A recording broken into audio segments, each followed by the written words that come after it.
Assalamualaikum warahmatullahi wabarakatuh. Waalaikumsalam warahmatullahi wabarakatuh. Sampurasun.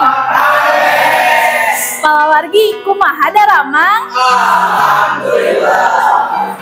Nepangkeun wasta abdi Resa Lestari di kelas 10 12. Dina danget ieu sing kuring gaduh dongeng anu jujurna Sireum jeung Japati. Bade ngadararanggukeun moal. Kieu yeuh dongengna teh. Dina hiji poe aya sireum rek minum di sisi walungan.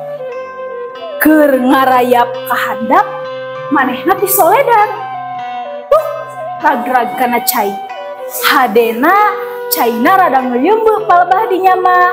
Tapi keukeuh bae ari ngojay ka sisi mah sireum teh teu bisaeun. Sireum gegeroan. Tolong, tolong, ieu kuring rek dikerep, tolong.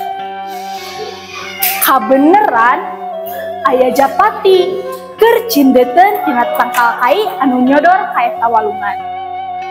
Kadengeun aya sireum gegeroan menta tulung.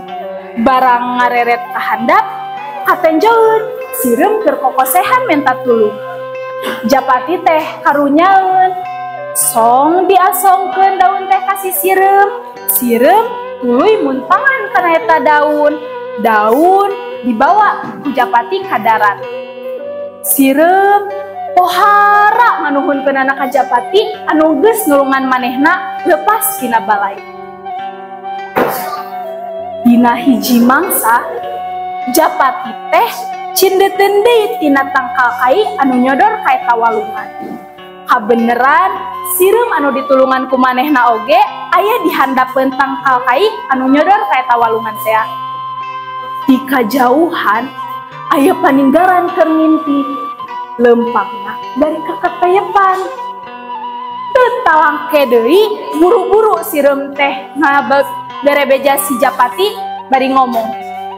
Japati, Japati, buru-buru gara hiber. Tuh aya paninggaran keur ngintip. Paninggaran geus ngawengkang bedilna. Tapi Japati teh kaburu geger hiber. Isukna Japati teh papanggih deui jeung eta sireum. Ceuk Japati, hatur nuhun sakadang sireum, maneh geus nulungan kuring leupas tina balai. Jawab sireum, teu kunaon sakadang Japati. Apaan silih nulungan mah geus jadi kawajiban urang sarerea. Sanes kitu palawargi. Tah, sakitu dongeng ti sim kuring teh anu jujeurna sireum jeung Japati. Ayeuna kuring gaduh sisindiran kieu yeuk nya. Itu lain ulang layangan manuk heulang puputeran hirup teh henteu sorangan kudu daek silih tulungan. Sakitu bagi sim kuring.